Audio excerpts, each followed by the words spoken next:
Everyone knows about March Madness, but not everyone pays attention to the conference tournaments the week before the big dance.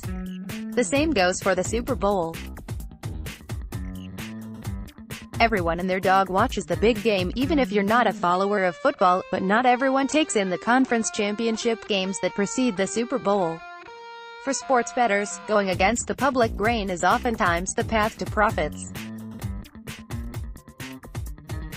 And, much like finding more betting enjoyment wagering on college basketball's conference tournaments than the NCAA tournament, NFL bettors may gravitate toward the conference championships rather than living and dying for the Super Bowl.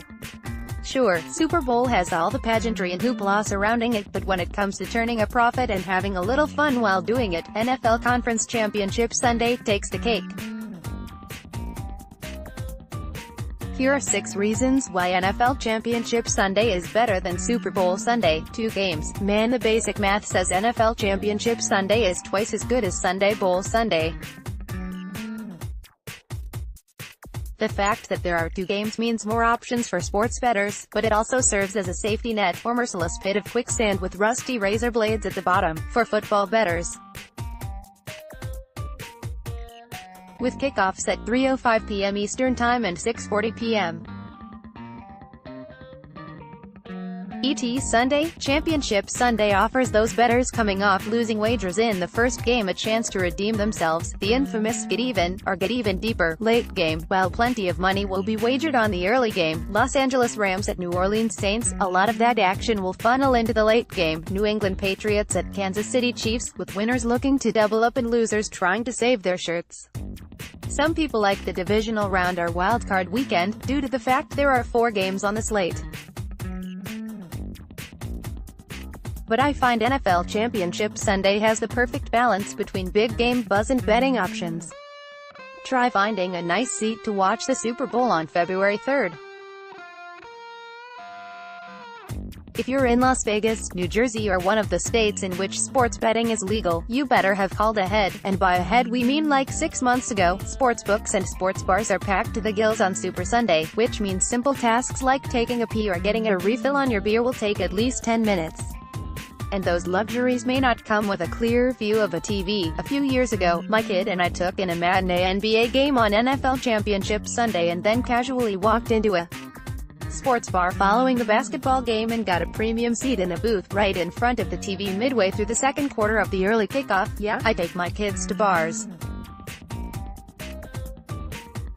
What? Try something like that on Super Bowl Sunday and you'll find reserved seats on the frozen sidewalk, scanning through the window at a sea of warm drunken faces just to get a glimpse of the 9 a.m. game show. The smaller crowds also translate to the sportsbook on NFL Championship Sunday. This weekend will be a busy day for bookmakers in Nevada, but you won't need to camp out for a spot in line like you're trying to get Rolling Stones farewell tour tickets. Waiting until minutes before kickoff to place your bet is always a little risky if you don't have a mobile account, even on a regular NFL Sunday, but you can wait out line moves and grab the spread you want late on Championship Sunday, something that Super Sunday just doesn't allow. Depending on where you wager in those legal states, and if you don't have a mobile account on the go, be prepared to stand in line like the DMV to get down on the big game, well ahead of kickoff. No bye week. The bye week before Super Bowl is the Christmas Eve of sports betting, a painfully long period to wait before the grand finale, that always seems longer than time and space will allow, and for what? The extra week between conference title games and Super Bowl Sunday is more time to second-guess your handicapping, twist your brain around the media machine's bullshit, and cloud your judgment on what is, when stripped down, just another football game. You don't have to deal with that crap during NFL Championship Sunday. The odds hit the board immediately following the divisional round matchups, and whether you jumped on the early numbers or you're waiting it out, those lines have 1 week, and 1 week only, to move around before game time. Plus, nothing is worse than having that free Sunday before the Super Bowl. The downstairs toilet that you've abused and neglected all football season. Yeah, your wife wants you to give it a good clean because she knows you've got nothing better to do. Make it a real Super Bowl, she says with a smile. Could be worse. You could watch the Pro Bowl. Better line value. NFL odds this time of the year are tighter than that Roger Goodell's butthole every time a player is carted off with a concussion. However, finding an edge in the conference title odds is easier than finding the same value with the Super Bowl numbers. Books don't need to drastically move the odds for the Super Bowl so quickly because they have 2 weeks to try and even out the action, and they know the majority of money is going to come on Saturday and Sunday. So, if you're waiting for the big game spread or total to budge a week and a half before game day, you may want to bring a book, or better yet write one. You'll have some open space on your daily planner. The lines for the conference championships are a little more liberal. Books and bettors have a good idea of what these teams are made of at this point in the postseason, but you'll see more movement, more often simply because of the limited window of time. You'll get those half-point hiccups that make the difference between winning and losing bets at this time of the season. If you're like me, halftime is a chance to get some shit done before the game picks up again. Gotta poo. Dump out during halftime. Want some nachos? Bake them bad boys during the break. Got some household chores to tend to? Take out the trash or toss a load of laundry in while the teams take a breather. The lack of a must-see halftime spectacular during the conference championships allows football bettors to multitask. Lay some second-half lines while also giving yourself a little break from the action. Clear your head.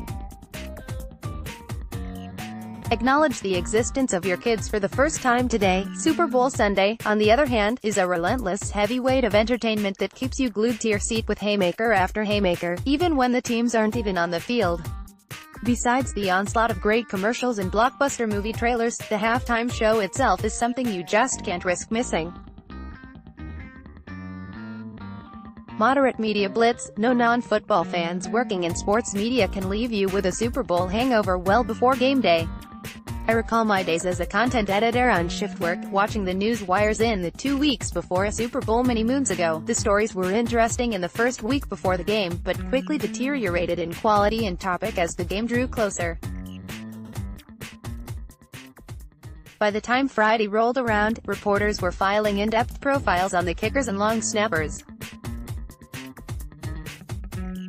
At that point, I just wanted the Super Bowl to be over with so I could once again sleep at night. Even if you're not in sports media, the 2-week ramp up to the big game, that builds ever so slowly like a Rush song, is a lot to digest.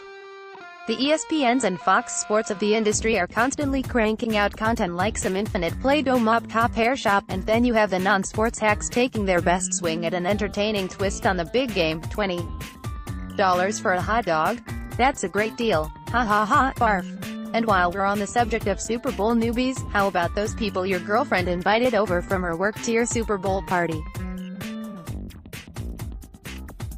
The ones who've never sat through an entire football game in their lives and thought they should announce that upon arrival, like they're doing something so daring for the first time. I haven't had my first prostate exam yet, but I'm sure as hell not going to blab all over the waiting room about it when the time comes to bend over and take a deep breath. Oh, and there's always this guy, usually some random girl's boyfriend, who decided it would be ironically insulting to sports fans everywhere to wear a shirt and skinny tie to your Super Bowl soiree. This guy doesn't exist during Championship Sunday. He's off rock climbing or buying old vinyl records at a flea market. I hate this guy, don't get me wrong. As a football fan, I love Super Bowl Sunday, more so when my Dallas Cowboys get to play in it. It's just behind Christmas and Halloween in the holiday pecking order at my house. Sorry, Easter. But, as a sports bettor, NFL Championship Sunday seems made for me. Are you in the same boat? Is NFL Championship Sunday the real Super Sunday? Editor's note: parts of this article were originally published in Jan. 2015.